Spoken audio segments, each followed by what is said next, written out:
Ladies and gentlemen, it's Friday. It looks like we made it. I hope everybody's having a beautiful day. I hope if you feel like you're down in a funk a little bit, I hope you realize it's a silver lining out there. I hope if you get a little bit grateful, you realize there's people in your life that love you and the miracle is right on the other side. You just got to take baby steps towards it, and life is conspiring to help you out, but you got to want it. That's all we got for today, ladies and gentlemen. Let me introduce to you an incredible guest, an incredible show, and some incredible ideas of which we're about to talk about. The one and only Matt Ritchey, aka Mr. Cannabis. He's a visionary leader at the intersection of business, venture capital, and conscious leadership.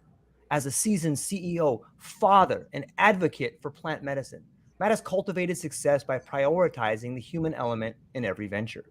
His commitment to scaling culture profitably is evident in his role as an advisor and as a unicorn whisperer.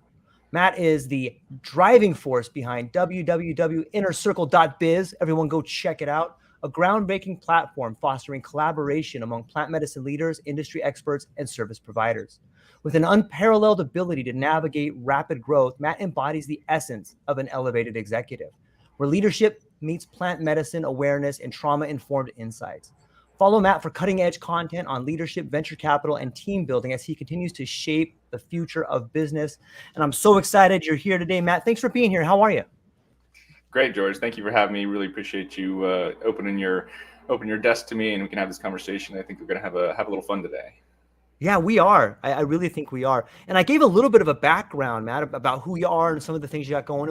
It was small, but I thought we got some good points there. But I was wondering if maybe you could just build us a little bit more of a foundation of who you are and where you're at right now, so we can continue the conversation. Sure thing. I'm located here in San Diego, California. I've been here for about 17 years now, so it's kind of my new home. I'm from Pennsylvania on the East Coast originally. I grew up in the DARE era of cannabis and prohibition of all that. So I had a lot of programming early on around what cannabis and/or drugs were, and I was a pretty serious motocross racer at a young age. So I didn't drink alcohol or do anything until I was 21 years old.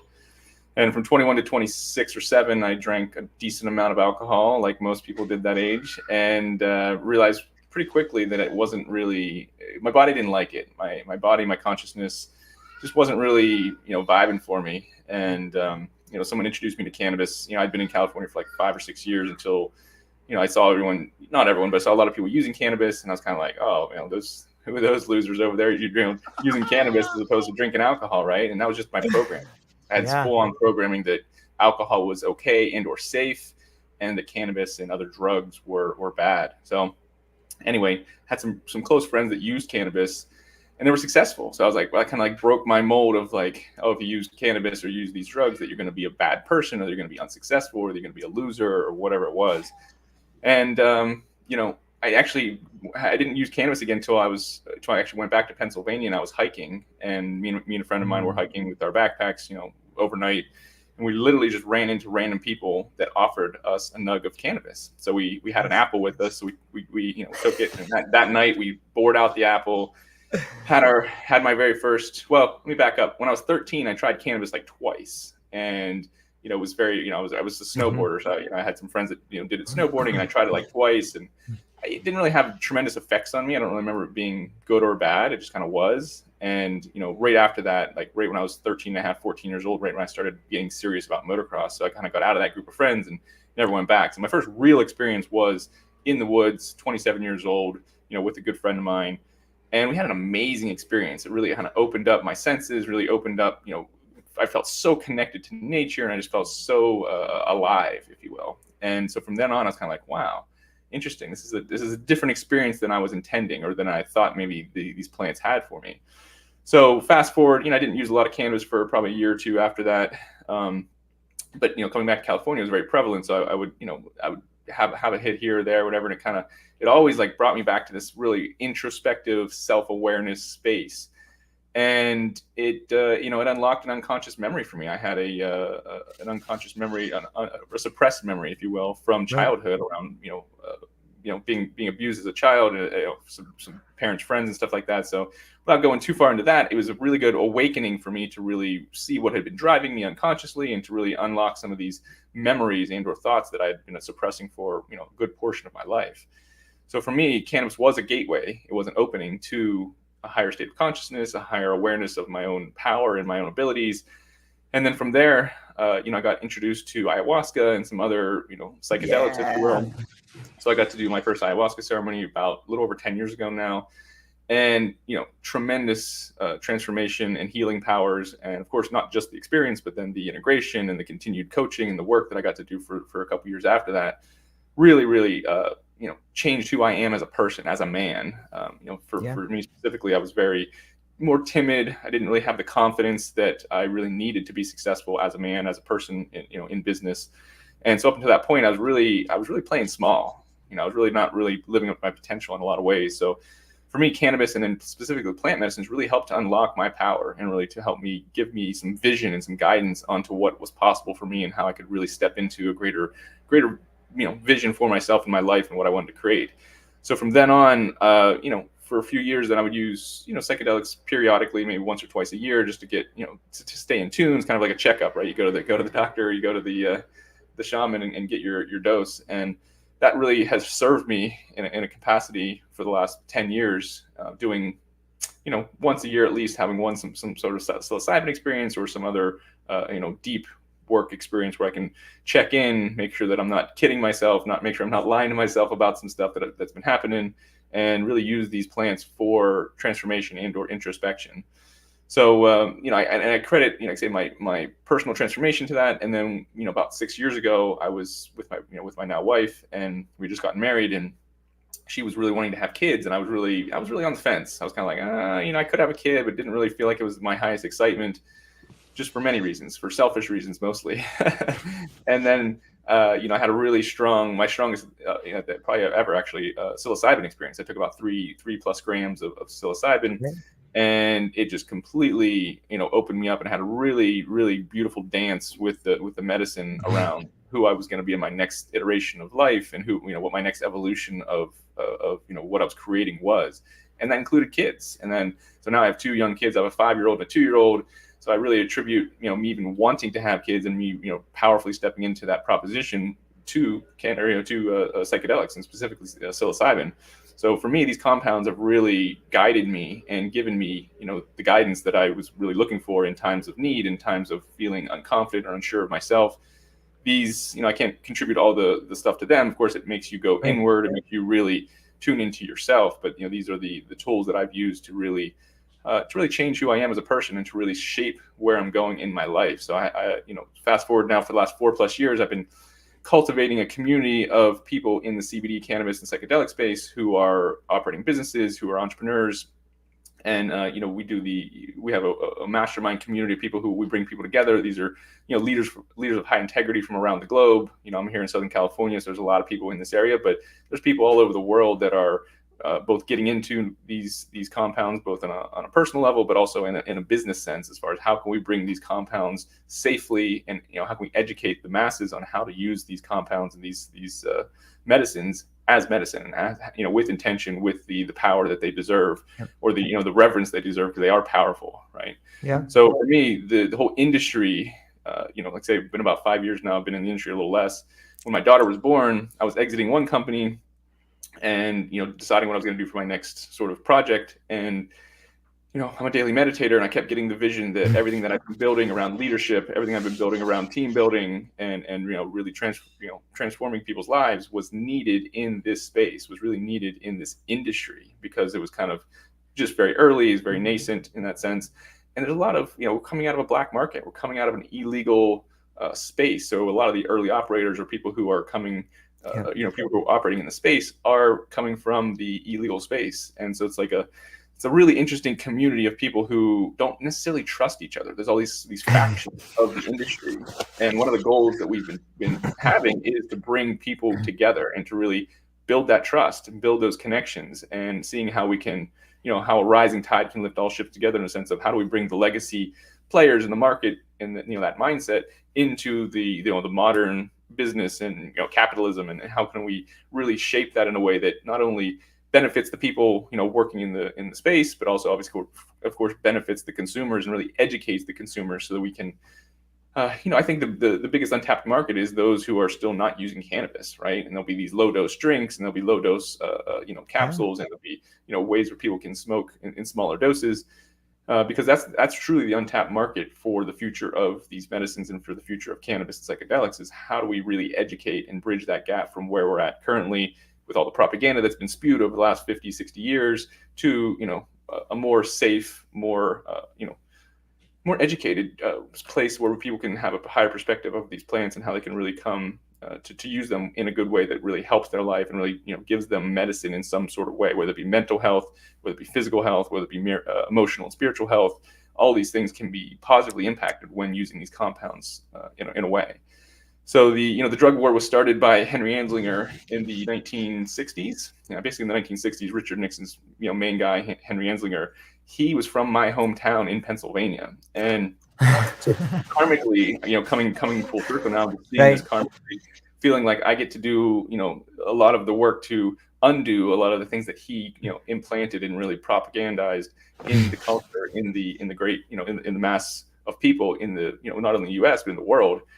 And so feel like this is part of my mission. Part of what I get to do is to re-educate and recenter these compounds so that we can use them in a safe way, and that they feel like they're not taboo, and they feel like they're not outside of the mainstream. And we have a little ways to go. Like I said, we're still not there. We're still even federally illegal on a lot of cases here, but the dominoes are falling, and people are waking up every day that these are not the danger that they've been led to believe, and that they have medicinal value and they have potential healing value for people that are seeking transformation or seeking some sort of healing, whether it be mentally, physically, or spiritually. Thank you, man. First off, thanks for being honest and vulnerable about your relationship with cannabis and psychedelics. And I think that the best stories of transformation always lead with the individual beginning to tell their story about their relationships.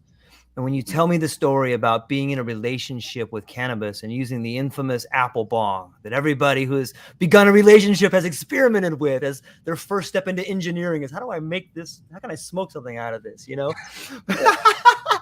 I'm an engineer at heart, for sure. That's the way my brain is kind of wired. How do we reverse engineer what we want, create the outcomes in your mind, and then reverse engineer the steps you need to get there, right? So yeah. Okay. So, and doesn't that speak to the idea of when you say, you have this revelation after smoking cannabis, like, holy shit, somebody did something to me when I was young, and I pushed that away. Like, on some level, do you feel like that's nature? Maybe your nature, maybe nature as a whole, but somehow the plant or nature communicating to you, like, listen, you have fucking trust issues, and here's why. And you fast forward all these years longer, and then you look at your wife and you're like, oh, she wants to have kids. You're like, fuck, I don't want to have kids. I got all these things I want to do. Boom, another trust issue. And now you've built this business where you're bringing people together, and what do they have? Trust issues. Yeah. You know what I mean? Like, it's fractal. The same way that you can look at the veins of a leaf and see the way that plant grows, so too can you look at the fractal things that happen in your life and understand why your relationship's the way you are. You can look at your business and be like, look, it's growing in the same way that my life is, the same way my kids are.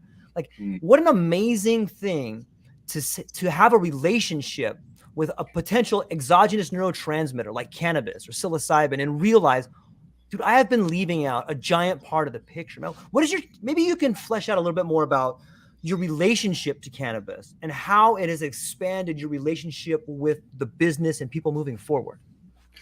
I love that question. And I didn't really actually piece together the trust, kind of the vein that kind of goes through all that, right? Around everything being a lack of trust. Because that is such a big thing in our life, no matter what we're doing, right? If we don't believe we can do things, if we don't trust ourselves to be able to execute whatever it is it's doing, then you're going to have issues. You're going to probably not take the action, because our unconscious brains will only do things that we essentially know that we can succeed on. That's why we don't take action on a lot of things. That's why we procrastinate. That's why we don't do certain things, right? Yeah.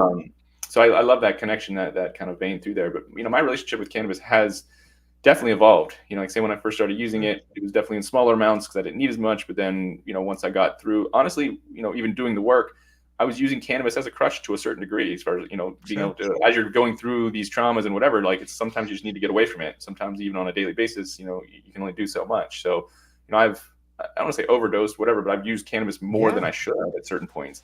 But everything's contrast. If you don't go that far, you don't know how far you need to go and or you should go to have the experience and whatever the titration you're looking for as far as how you use the medicine to properly get the experience you're looking for.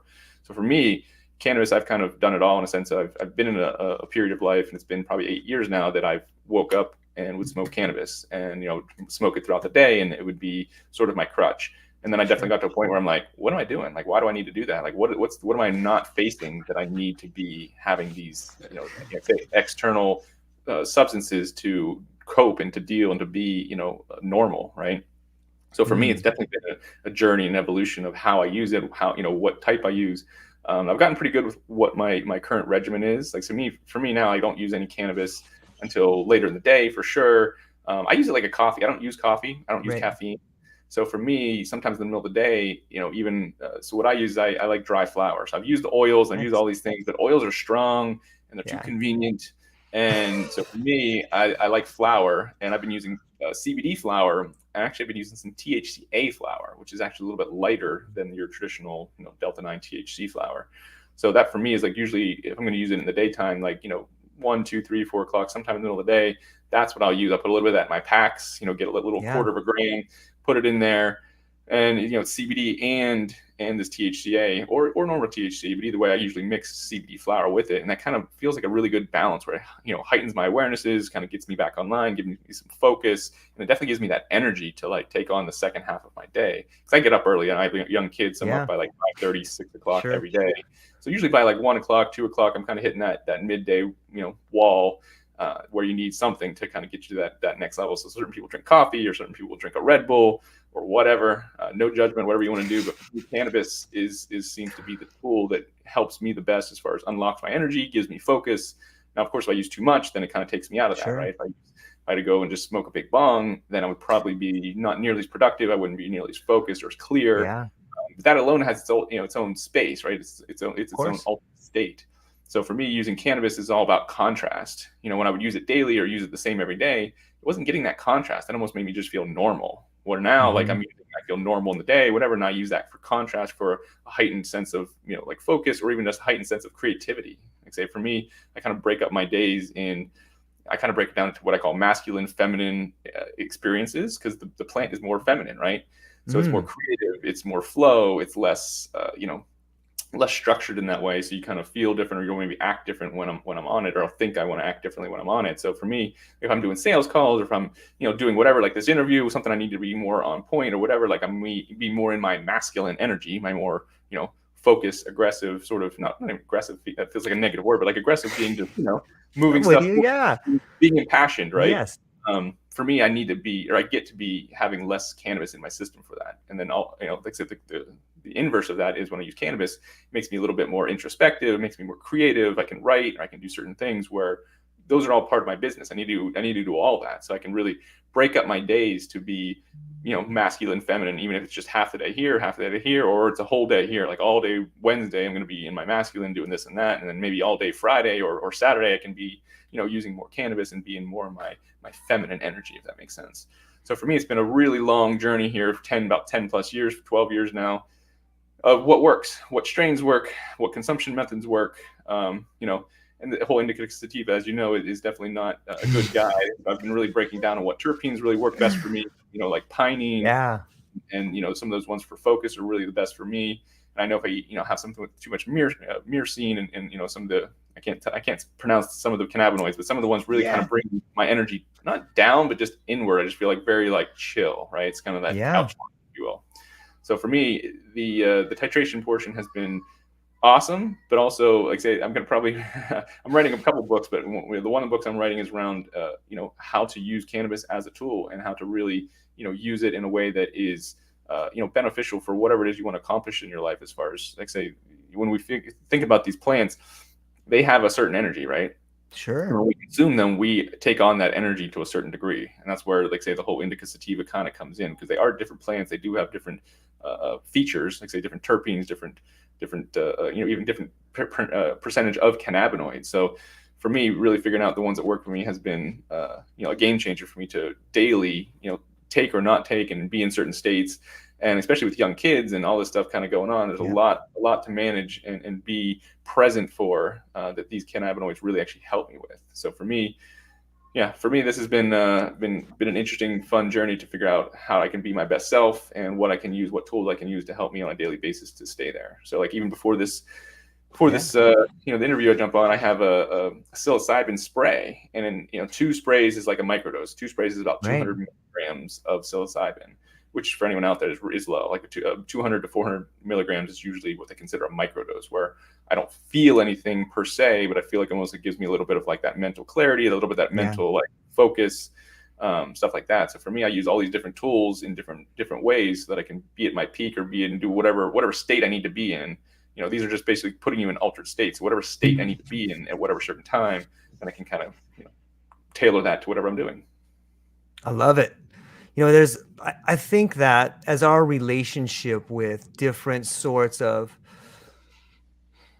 plants mature, we can see it in the way in which when I was young, I used to buy a dime bag from Chewy called like White Widow.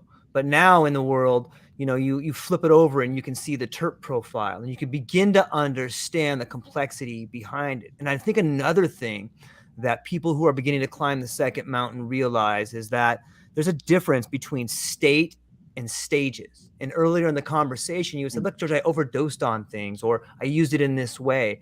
Well, that's a stage. And you probably have to go through that stage in those states to get to the next stage and the next state. And I think that the evolving journey, at least where I am so far, is that there's a great book by, everyone should check out Sebastian Marincolo. That guy's a genius. And he wrote this book called Elevated, Cannabis as a Tool for Mind Enhancement. He was mentored by like Lester Grinspoon, and he tells stories about Carl Sagan using, cannabis in order to come up with these ideas. It's fucking mind blowing, man.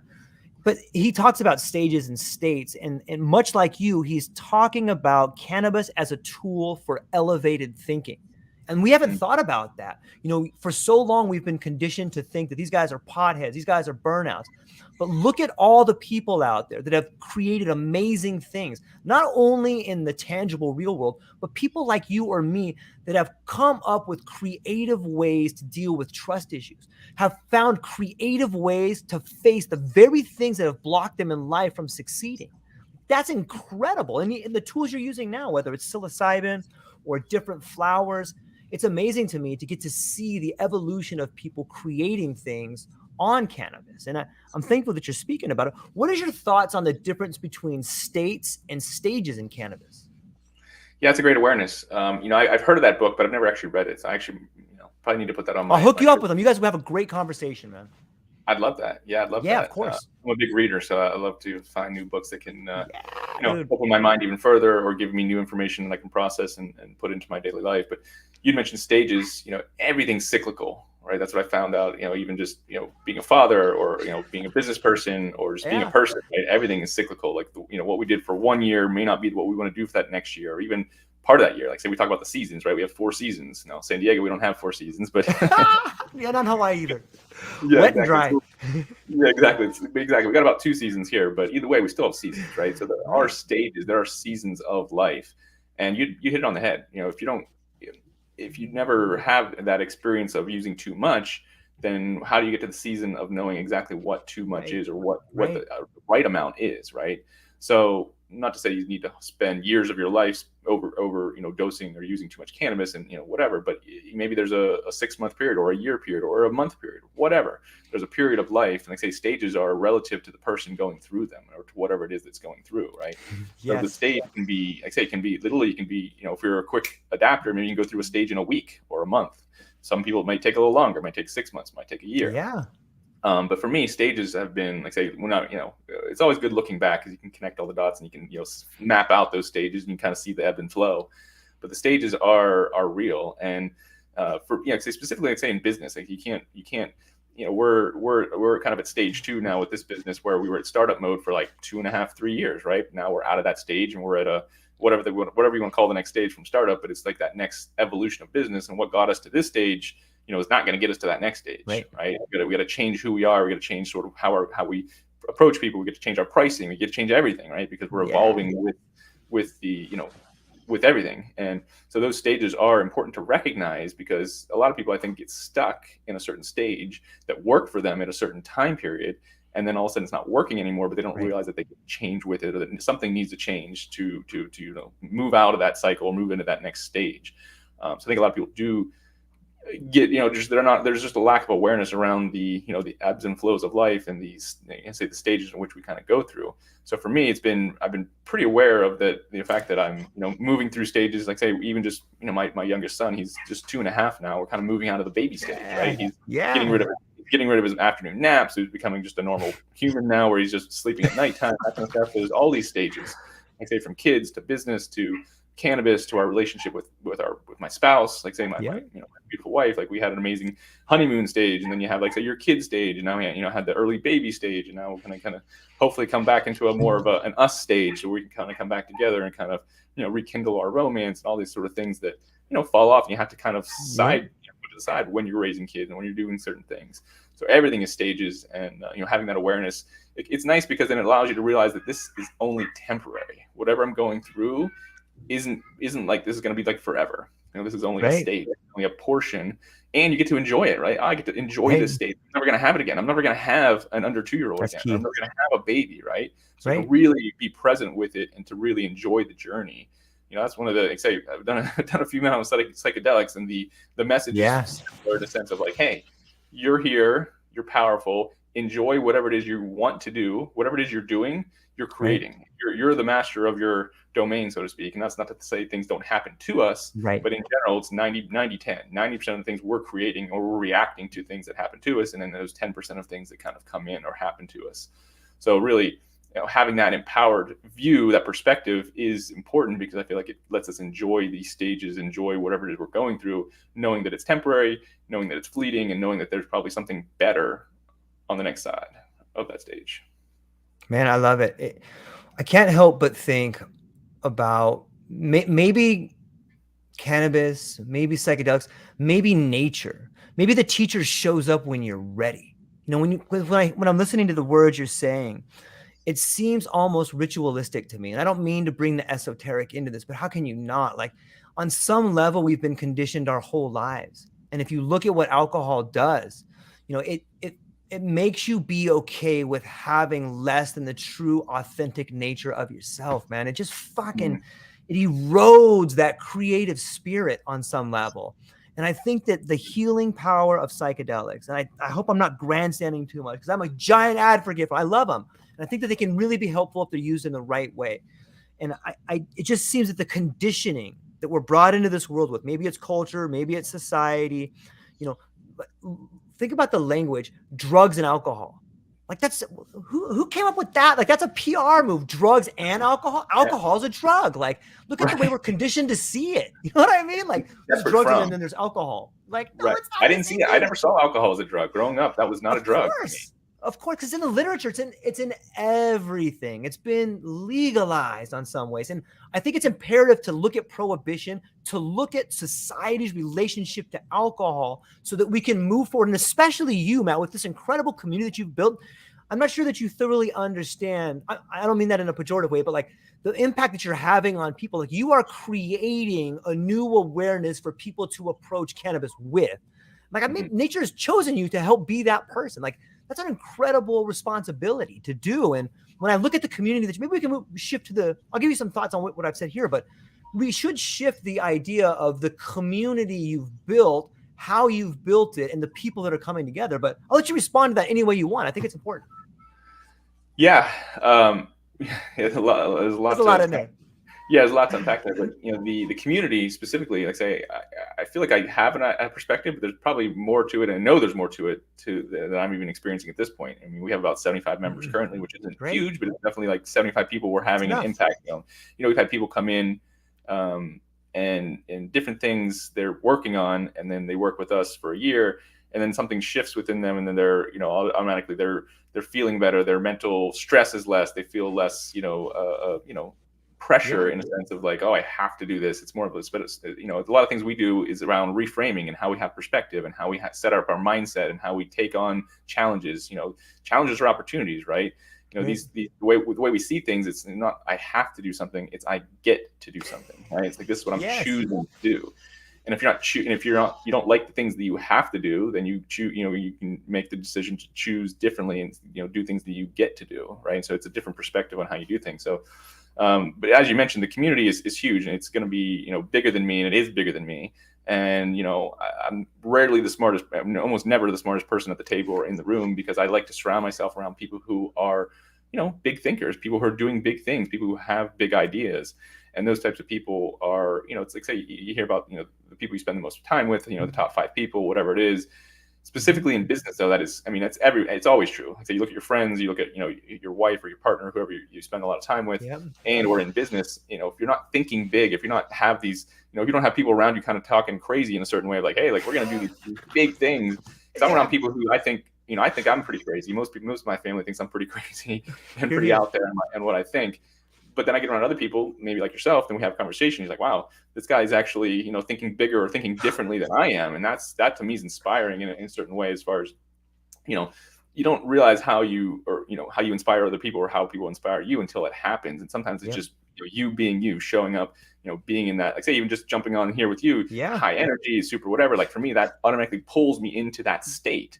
And we need that sometimes. As good as we can be and as disciplined as I am, sometimes I need inspiration. Sometimes I need someone external from me to really light me up and really give Yep. me an idea, or even just motivation, right? To get shit started, or, Yep. to stop procrastinating, like we mentioned earlier.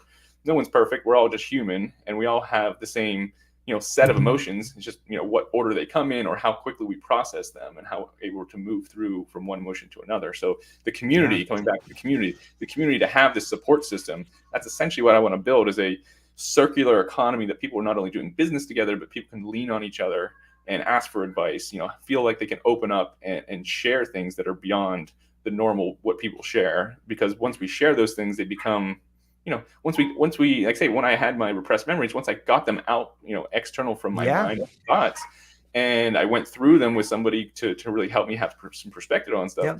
I realized that, I had been blaming myself for a lot of those things that had nothing to do with me. I had no control over a lot of it, right?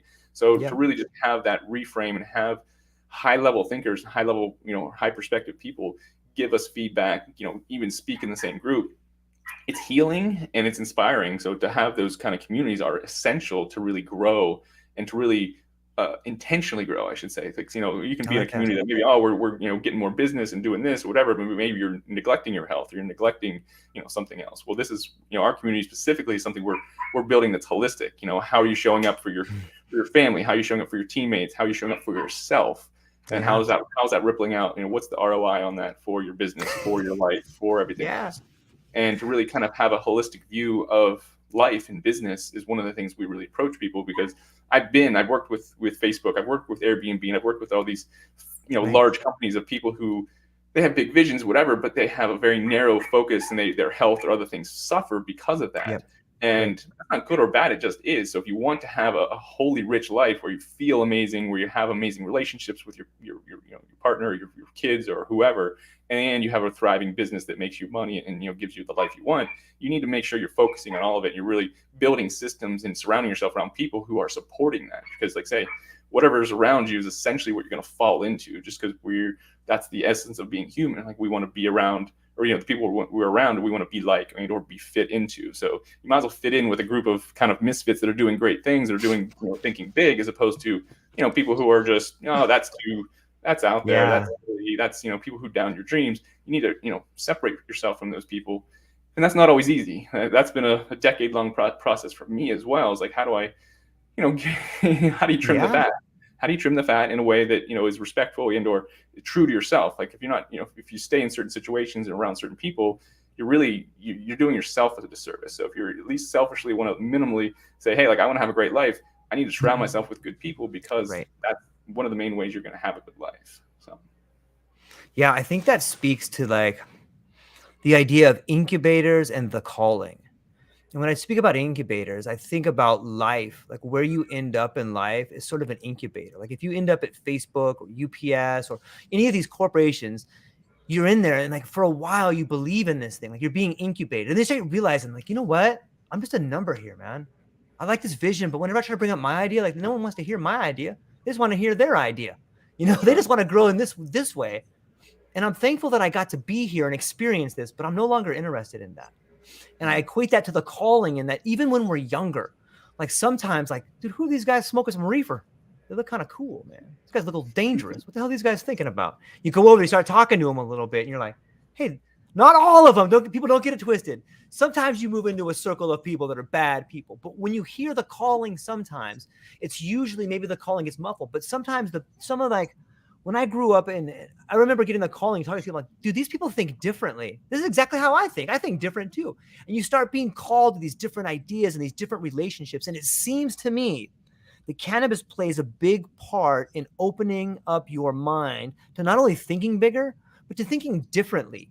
And sometimes those two things are synonymous. Thinking differently and thinking big, new ideas, or the way we think are very similar. But, first off, I love talking to you, Matt. We could dig into philosophy, and we're digging into communities, but I got like a list of like 15 questions here. And so I'm going to ask you a couple of them here just to get moving here, man. And thank you for this. It's really wonderful. And the hallmark of a good discussion is when time flies like that. So thank you. Okay. In the evolving landscape of cannabis, how do you see the intersection of medicinal and recreational use influencing the industry's future? Great question. Thank you. Yeah, I think when I'm in California, and you look at, we had a really robust medical program here, and it's essentially been wiped away with, the recreational market that's can't come through, right? And, I personally have a certain way of thinking about this, and I don't think everyone necessarily thinks the same way, but I think that the intentional use, right? How we use it, and like I say, the intention, our thoughts behind why we're using things, to have a conscious thought of not just to say wake up and use cannabis because they feel better, and that's an unconscious use, but to be intentional with my use, saying, hey, I'm going to use this to be creative, or I'm going to use this. And sometimes it is, I'm just going to use this to feel better because I have pain or I have whatever, right? I don't want to shit on someone's current use of medicine, because it is a medicine, and it can be needed all day, every day for certain people, right? But I think the majority of people overuse it, and or using too much of it to get the desired effect they really want. So I feel like, I feel like the recreational medical thing is an interesting conversation, because I feel like the untapped consumer is going to be medical, in a sense of they're using it for mental health, right? Like maybe I take a capsule because maybe I don't want to smoke, or I want to taste the cannabis, but can I take a capsule with CBD and CBG or something else in it that's going to give me that state of like feeling more normal, or feeling more relaxed, feeling less like heady, or rapid thoughts, whatever you want to call it, or just whatever people are using it for. I think when we slow it down, and we be more intentional with the use, the amount we use and how we use it and the strains we use, the more detail oriented, as opposed to, like, say, just buying a dime bag off someone off the street and going smoking a bunch of weed. It's going to have an effect, of course, but it's not going to be maybe your specific desired effect. So the more detailed we can get and more specific around the plants and the cannabinoids that we can get, the better outcomes and experiences we'll have, which what I consider, that's a medical thing, in the sense of like, that's being more intentional, that's using it in a precise way. Like I say, it's not just a party thing. And I say, it's not that you can't use it for party, right? But I think the untapped market of the next consumers are that medical kind of side of things. Because right now, especially in California, 80% of the 80-20 rule kind of rules, right? 80% of your sales come from 20% of your consumers that consume all day, every day, right?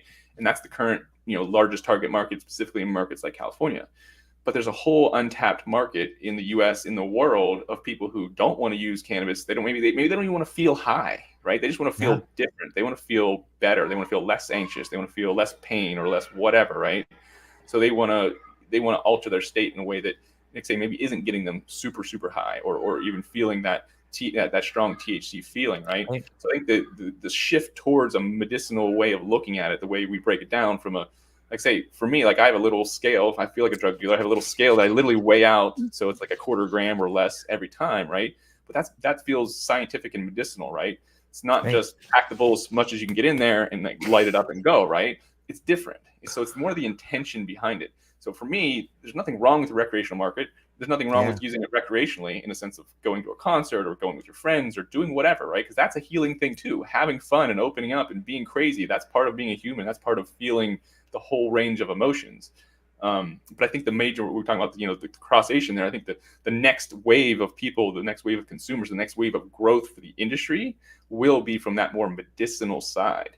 Now, how we break that down state to state, even on a federal level, that's really messy right now. And like say, most of these states that have a medical market, they're even trying to figure out how do we conserve that, or how do we keep that sort of medicinal side without, blowing it up with a recreational initiative, right? I don't have a great answer for that other than education. Yeah, no one does.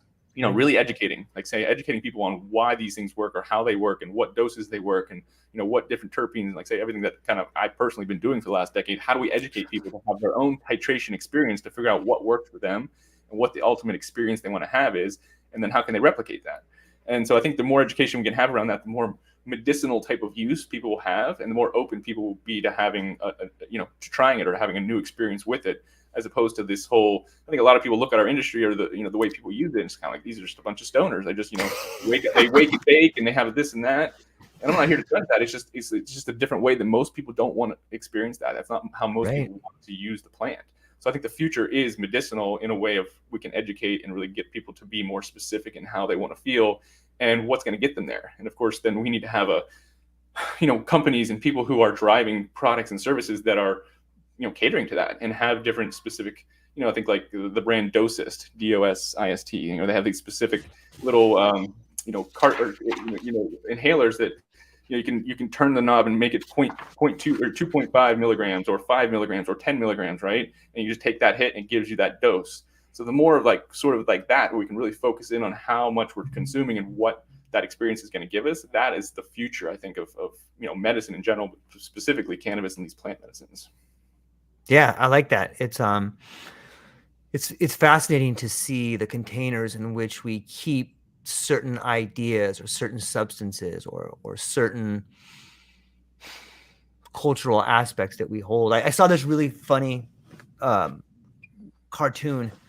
It was more of a comic than a cartoon, and it was like these two guys, and they were on the couch, and they have these little blurbs above his head, and one guy's like, I've often thought that people that use cannabis for recreation are actually using it for medicinal use. And the other guy's like, which kind of weed is this? Is this recreational or medicinal? You know what I mean? Like, and somehow it's like this framing of what we do. And we do it. I just bring up that because we do it with everything, whether it's our relationships, whether it's cannabis, psychedelics, alcohol, sports, whatever you think of, it's all framing.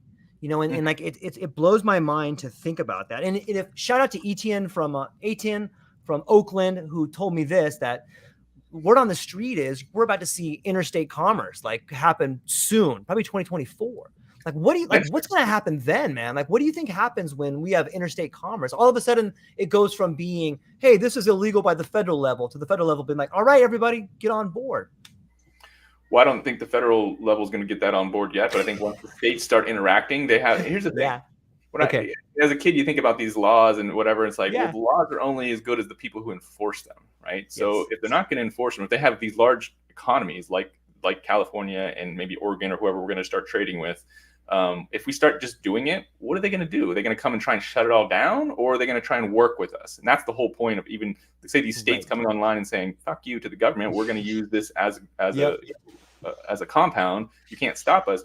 They haven't really stopped us. I mean, like I said, we've been moving forward. And of course, there's been bumps, and they say it's not been perfect, and won't be until we get some more cooperation on the federal level. But I think the interstate commerce is just that next step of saying, hey, we're moving forward. This is what we need to do. And I think it'll help with pricing. Helps. I mean, because here's the thing: every market has its own pricing, good or bad.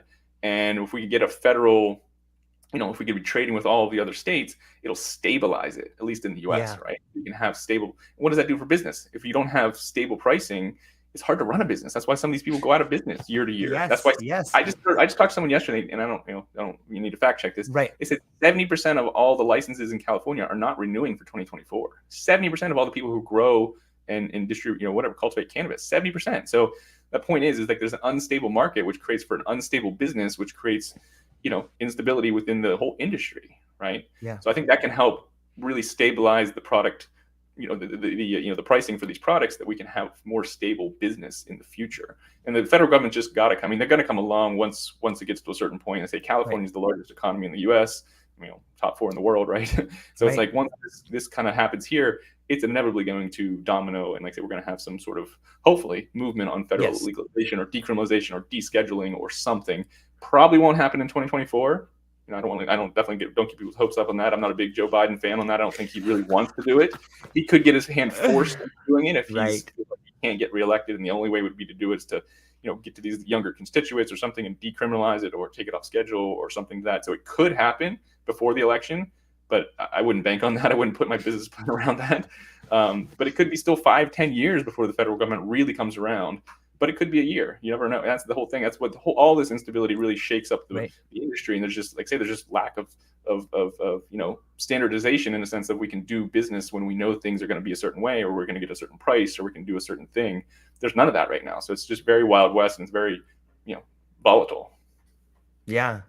Yeah. It's so prohibition in so many ways.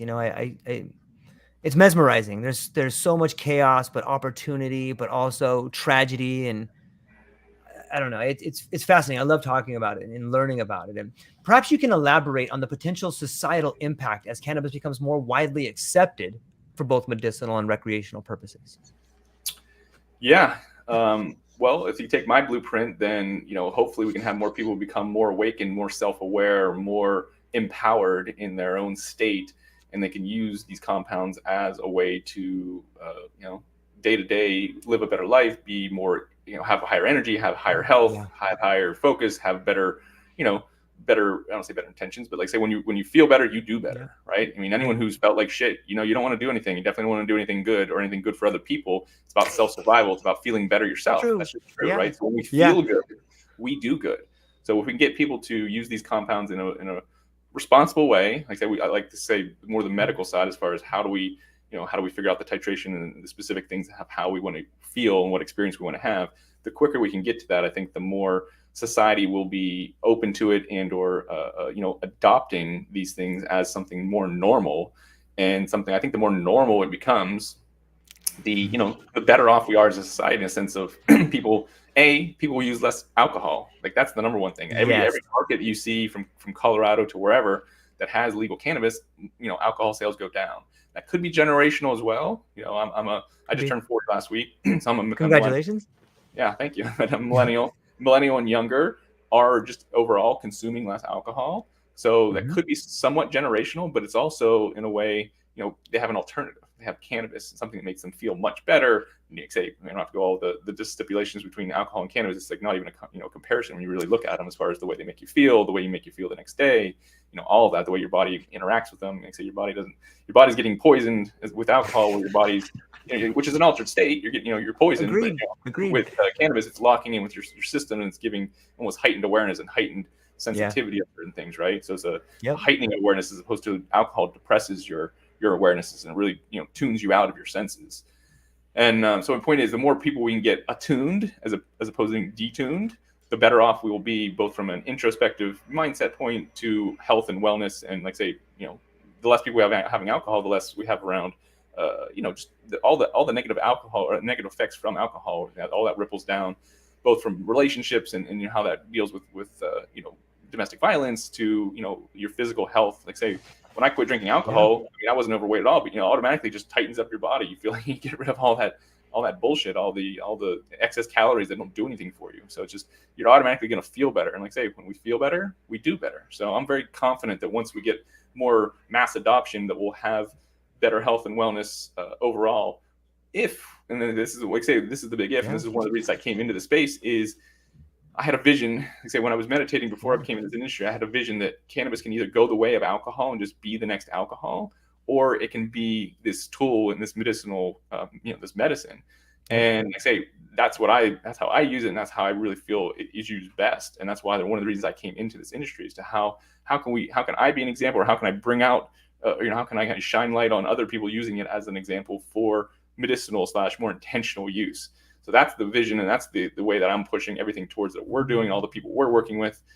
It's not to say we won't Yeah. support people who their sales are going towards that person that is using cannabis all day. It's not to say that certain people can't use it that way, but it's like, well, the more intentional we can be and the more mindful that we are around our usage, then I think the better off we'll all be as a collective. So I think I'm very bullish on the implications of how this can really impact our society and our culture.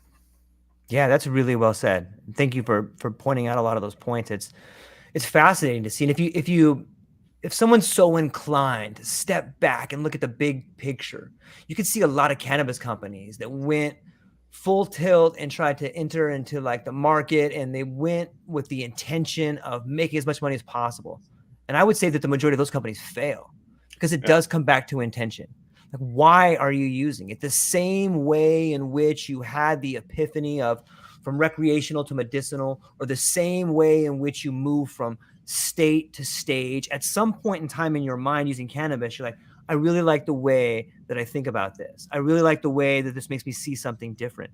And I think that that is beginning to manifest itself in the way people use it to do business, or the way we may be evolving as a culture. Is like, hey, why are we doing business like this? This excessive growth for this reason. Yes, it is a rare, slight definition of success. But I love what you said about when you feel good, you do good. How often do you want to help out other people when you feel like shit? Never. You don't even want to help yourself out. When you start feeling good about who you are and what you do, all of a sudden you look at that guy next to you and you're like, that's just a different version of me, man. And you know what? I've been through what that guy's going through. I see what these couples going through. They're working so hard and they're caught up in this negative feedback loop. Let me go talk to them. Let me see if I can help, just because I'm a good human being. And that's where community comes from. And I can't help but understand the relationship, or at least begin to investigate the relationship between the different plant medicines, who we are, and how society runs. If you look at what society runs on, if a society runs on alcohol, you have what we have. It's very destructive. The same way our country goes out and fights wars, so too does a drunk guy at a bar go out and look for someone to punch in the face. What if we ran on a different substance? What if we fueled up with something a little bit more medicinal, man? I love it, man. I'm super thankful that you're here. Like, I've only gotten through 3 questions. I know time's coming up. I'm going to get one more in here before you have to go, man. Of course. What have we got? I'm open. Okay. From a medical standpoint, how can cannabis play a role in addressing specific health conditions? And what ongoing research or developments excite you the most? Well, that's a great question. Thank you. You have great questions here today, by the way. I'm enjoying these. The medicinal side, one of my business partners that I, started this organization with, and he runs our direct-to-consumer brand. We have a nootropic product and other CBD and health and wellness products. Him and his wife helped to legalize CBD and THC in the country of Brazil back in 2014, 2015. And it was for epileptic children, right? They smuggled in CBD and they were giving it to these epileptic children, and they couldn't deny the results they were having, right? They couldn't deny that these kids were not having seizures, or only having 1 seizure a day as opposed to 200, right? So in a year, they were able to, create this PR move and really pressure the government to legalize these substances so these kids could have access to them, right? Because how are you going to deny dying kids? It's really challenging, right? Yeah. So going back to your question, I don't follow a ton of these studies really closely until they come out into the open. But I know there's tons of people using, or creating different studies around, even specifically around with psychedelics, right? I have more of a pulse on that and everything going on with ketamine and MDMA and psilocybin. There's tons of, from John Hopkins to the MAPS people to, even other people in between who are doing studies now around, like say, obviously the biggest ones, around PTSD and people who come from military backgrounds, but also addiction, right? I think that's one of the biggest things I think these could help with, is actually getting people off of alcohol, off of other potential opioids or other drugs that they're addicted to. And it's not to say you can't get addicted to cannabis. You can. And it's a totally different, it's a better addiction. It's a much, much better addiction than opioids or alcohol or anything else, but you can still be addicted. That's where psychedelics, I think, come in and really give you that over the top. If you're using cannabis, then you come in and do a psychedelic, you might realize oh, I just substituted cannabis for alcohol, right? And I just made that switch. Now, maybe it's a good substitute and it's a good stepping stone. But what's my next stage? What's my next evolution? So I think there's a lot of studies coming out. I think the studies really just enforce what we already know to a certain degree. And we have two sides of our brain, right? We have our left brain and our right. And our left brain needs to have the logical, scientific, grounded information to have the emotional, right, creative brain really buy in and believe something. So I think from a greater standpoint of the, the collective consciousness and all the, the mass people in the U.S., to have these studies is crucial for them to even adopt it or even try it, to have an experience with it. Because if without that, a lot of them are kind of like, oh, that's recreational, that's something I don't Yeah. need, right? So I think shifting these studies can really help shift the consciousness or the perspective of how people see these compounds and how they potentially could then let themselves use them and have an experience with them, and maybe a good, maybe a bad, whatever, but they can at least have that experience on their own and figure it out. So I think, coming back to your question, I don't really have any specific studies that I'm really excited about, but I know that there Yeah. are people doing studies around specifically, like, say, ketamine, MDMA, psilocybin. Those are the kind of three big psychedelic ones that they're studying. Even though, like I say, we won't get into the details, but ketamine is not technically a psychedelic; it's a dissociative, but it's still under that umbrella, right? So Sure. these compounds are, like I say, from my experience, and I've never done ketamine, but similarly, like with psilocybin, it pulls you out of your current state and gives you a Yeah. heightened, elevated perspective and experience. So the more we can get people in that state from time to time, I think the better off people will be, both taking responsibility for their own life, both seeing a creative vision of what's possible for their future, and like say, bringing all that back into the present moment to do things that, like say, they're feeling better, they're doing better, and ultimately that ripple effect goes into our families, goes into our communities, goes into our businesses, that all ultimately ripple into the world. So long way of saying is, I think a lot of these studies are going to legitimize these compounds so that the more normal people, the more, Yeah. we say normal or average, but like Yeah. not us, not the people in the industry, can have a greater sense of feeling confident or excited about potentially using these compounds in a way that's positive in their life. I love all the language you use in there, like elevated and high. And, on some level, I like to think of all of us, like the human species, as like one organism. And some people are out on the front and they're like, okay, like, and so many people, yourself included, that I've spoken to, I think are at the forefront of this industry because it has had radical and profound changes in a positive way on their relationships, not only to the relationships outside and the world that they're making, but the relationship inside to themselves. Like, they really found a way to look at themselves in a way that they're grateful for. Like, that gives me goosebumps to think about, because I want everyone to do it. I think that's a big part of why we're so trapped in some of these old thoughts, is that a lot of people may not have had the opportunity to, or the time to, sit with themselves and be like, why don't I trust myself? Why don't I care enough about myself to do these things that I love to do? And it's not like a pejorative, or it's not something that we should look at somebody with sympathy with. It's something that we should look at like, okay, this person, much like you and I have spoke about states and stages, this person is currently at this stage. And so as we look at the cannabis industry, the psychedelic industry unfolding, like, we have gotten a pretty cool view. And there's people miles ahead of us that can look back and be like, oh, that's where George and Matt are now. The same way we can look at some of our friends of our family and be like, that's where they are right now. And I Yeah, think it's I've really been there, wonderful. right? Yeah, I've been in that stage. Yes. Yeah, and you need Right. everything's like, say, stages, whatever. I don't know if you've ever heard of the. I'm blanking all the time on what the name of the book is, but it talks about the cycles of The consciousness and fourth how you turning.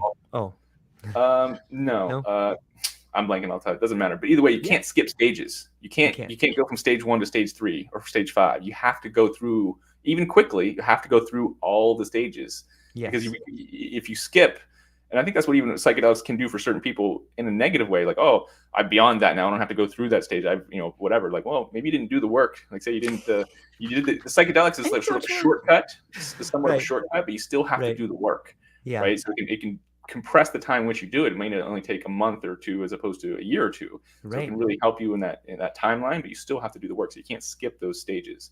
Right. Um, because then you don't have even if nothing else, you don't have the empathy of like, oh, I've went through that. I see where they've been through. I can empathize with them. I can be more sympathetic, or I can be in a way where I can, know where they're going through and help them, or even, like, say, with business or whatever, you only have to be Yep. one step ahead or one stage ahead from somebody to help them pull them up, right? Like, hey, like, Yes. I've been there, do this and that, or make sure Yeah. you're giving yourself this, or whatever, right? And that's where we as a community can all help each other, because we're all at these different stages and all these different levels of either business, life, relationships, mindset, all of these. And I, like, Right. say, I'm rarely the person at the highest stage in my groups, because, like, I surround myself with people who are doing things as big or bigger than me, or think bigger or differently than me. So I think that's one of the, coming back to the thing we talked about earlier, Yeah. having your group of people, and those people that you can really count on to really take that next level and to really grow your business and your life and whatever it is you're doing. That's crucial to moving through those stages as quickly as possible with the least amount of time, energy, and resources to get there. And that's part of what we do with the masterminds. Like, hey, how can we Yeah. lift people up? How can this rising tide lift all the ships together? And, it can cut your time in half, or it can cut your expenses in half, or it can cut your pain and suffering in half as far as what you go through to get through that stage. Yeah, it's fascinating to me. And just like that, Matt, hour gone. Like we I barely know. even scratched the surface, man. We barely scratched the surface. I got so many cool people I would love for you to meet and have a bigger conversation under a bigger tent, man. So let's make that happen. I'll talk to you briefly afterwards, but maybe before you go, man, please tell people about what you got coming up, where people can find you, and what you're excited about. Yeah, like I say, we're heading into a new year here. Super excited about the community we're cultivating. Obviously, we have 75 plus members around the globe. 50% of them are here in Southern California. Obviously, if you want to check us out, innercircle.biz, check that out. Matt at innercircle.biz if you want to directly reach out to me. If you're an operator or an entrepreneur in the space and this was resonant with you, then let's connect, because that's really what this is about for me, is really finding the elite leaders in the space and the people who think differently or in that growth mindset, so that we can build together and we can really collaborate and say synergize whatever efforts we have, both from our community, but also like individually within our community. How can I connect you with the right people to really synergize these efforts? And amazing. Overall, the community has been amazing. I've met a lot of great people. People at different stages of growth and of life and business. But then there's the sharks. There's definitely some sharks still in our industry, and there's definitely a lot of people. Not a lot. There's definitely people who are out there who are only looking out for themselves and really only looking for win-lose scenarios as far as how they can get ahead and how they can make more money and this and that. And we're a vetted community, so it's I have one-on-one conversations with everyone potentially before they have we even talk about membership, just so I can see where they're at mentally. I can see where they're at with their vision. I can kind of get a feel into how they operate just as a human and as a business person. And then from there we talk about hey, like maybe this can synergize with our community or whatever that is. So if this is resonant with you, this type of perspective and mindset and growth sort of orientation is what you're looking for. Honestly, I've not seen another community in our space that is doing this specifically. There's other people that do masterminds that are specific around business, and that's great. We need more of it. I'm not, everyone needs to join a group of some sort to be, to have this type of community.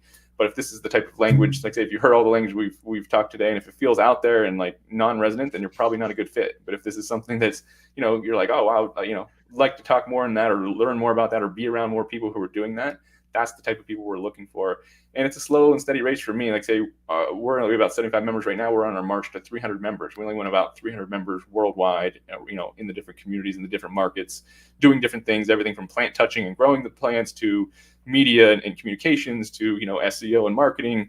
We want the best of the best leaders and people who have great skills and great hearts and who are open and want to sort of, you need to have a pay it forward mentality, knowing that, in a mastermind setting that I'm going to, give my best in a sense that I'm going to get the best from everyone else. And whatever my genius is really going to help them. And what their genius is really going to help me, because, that's what a mastermind's about. That's what a community is and should be about, is how do we really help each other and how do we really, collaborate in a way that synergizes both, creating win-win-win scenarios, right? We talk about quadruple bottom line, people, planets, profits, purpose, right? How can we really connect people with what they're truly meant to do, what's really lighting them up?